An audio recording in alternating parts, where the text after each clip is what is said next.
engaging in actually open conflict militarily with the regime in Iran today. I believe that, yes, and I would support that, and hopefully we can see that as the next rail going forward should this president be reelected.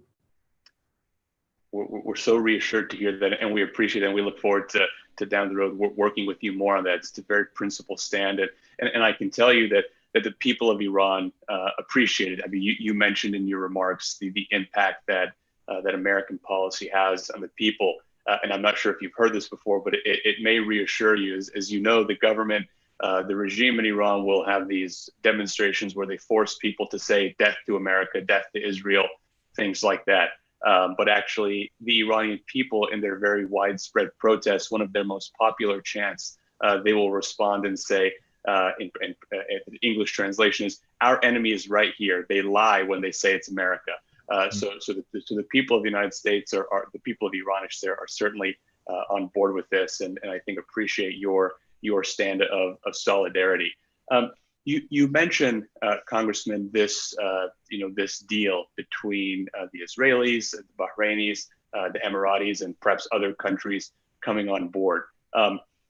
Many have remarked that this is obviously a great step. It's certainly a diplomatic achievement for the president. It's a great step for the region.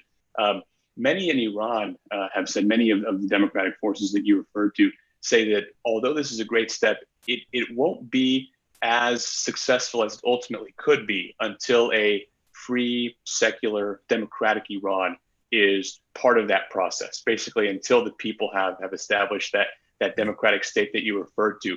How do you imagine, it's sort of, thinking outside the box, but how do you imagine, do you see a world where you could have the Israelis and the Arabs, like the Emiratis and the Bahrainis, and a free Iran sort of coming together to take control of the region and build it to be more prosperous and free without the United States having to consistently be involved in the region? Do you see such a world in the future potentially? Well, let me just say, there's been so much history of for decades and maybe centuries of animosities that have gone back and forth.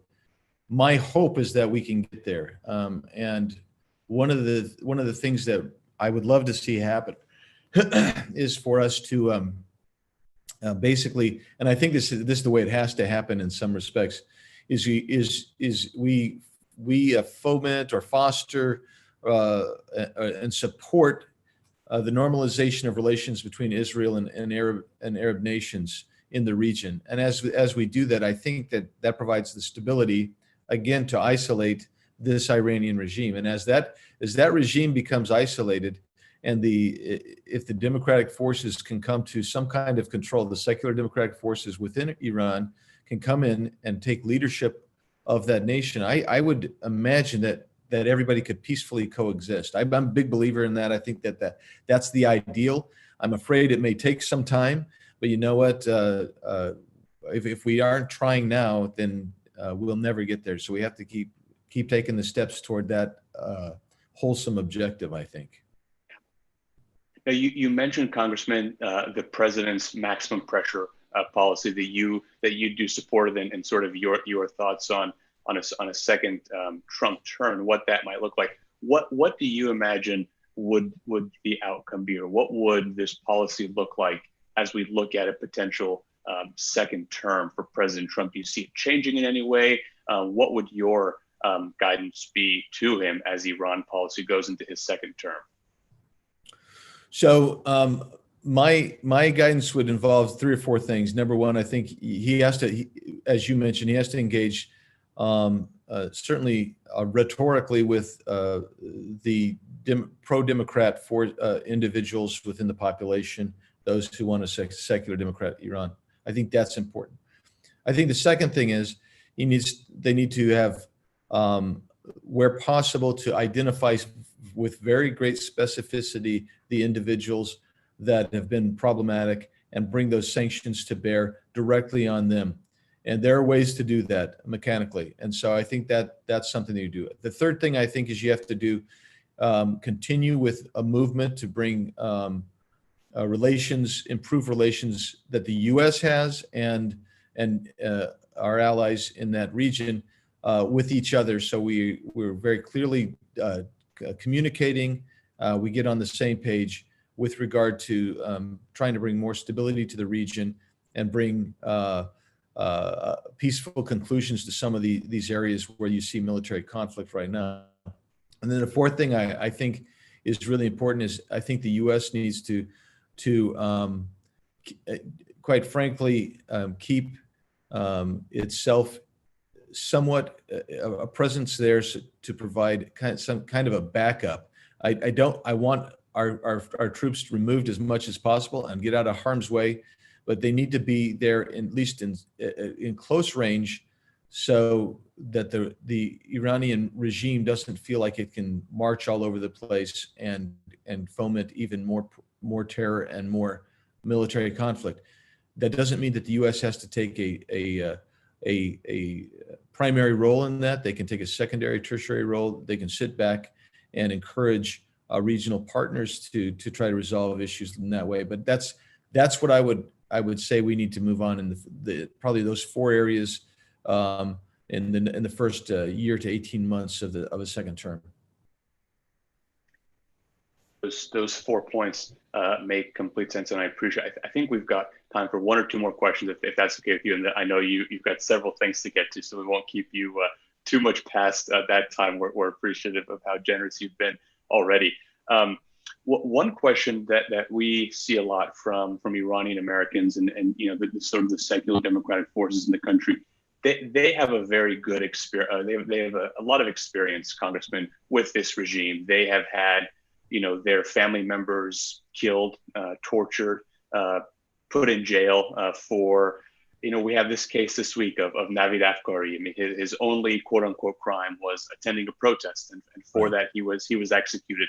Many people, Iranian Americans, your constituents, those democratic forces in Iran, they're concerned about the insistence on making some sort of a deal with this regime, because based on their experience and the inhumanity of this regime, they believe that the regime won't stand by any deal that it signs. What is your view on that? And how, I know one thing you mentioned, which I know means a lot to so many people, and we appreciate, is this engagement of democratic forces, sort of the signs. I think that is so critical, and we're so thankful you said that. What is your response to those who would say this regime simply will not stand by its word? They will not act according to any document that they sign.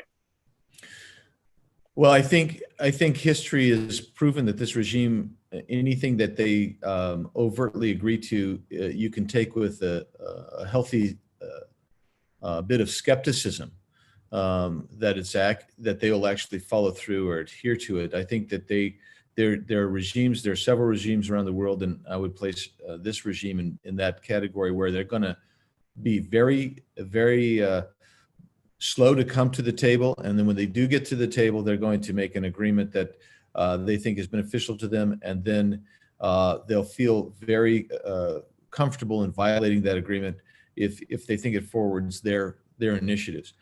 And I'm not big on multilateral international tribunals because I don't think they do a great job, and they inherently are biased. But I think that what needs to happen here is a lot of these need to end up into the International Court in The Hague, where these human rights violations that are so rampant that you've discussed can be brought forward, if for no other reason, to force Iran, this regime, to face those allegations in a very public way.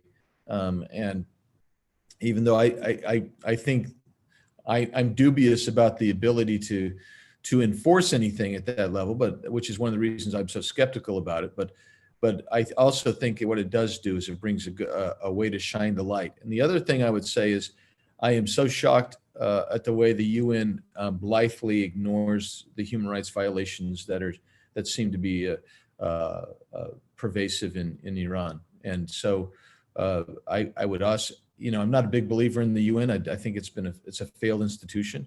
But as long as it's there, I think the U.S. should use it as a tool for a lot of these regimes that are violating the human rights of individuals around the world, including Iran. Congressman, that was fantastic. I think your point about The Hague was absolutely well taken. There are many people who are leaving comments and questions saying that they hope that once again a free Iran can establish good relations with the United States, with Israel as it had pre-1979. 1979, absolutely. Yeah, that's right. I hope we can get there. I hope in collaboration with you, we can get there. I want to thank you again for your time. I do not want to take up more of it. There are many questions remaining for our friends. Hopefully we'll have the opportunity to speak with you again, but you have been very generous with us today. We're extremely thankful for your time and for your guidance. And I hope to be able to continue this conversation with you. And again, thank you so much. Thank you, Cameron. Thanks to everybody who's listening and asking questions, and God bless you guys. Thank you. And bye-bye. Bye-bye.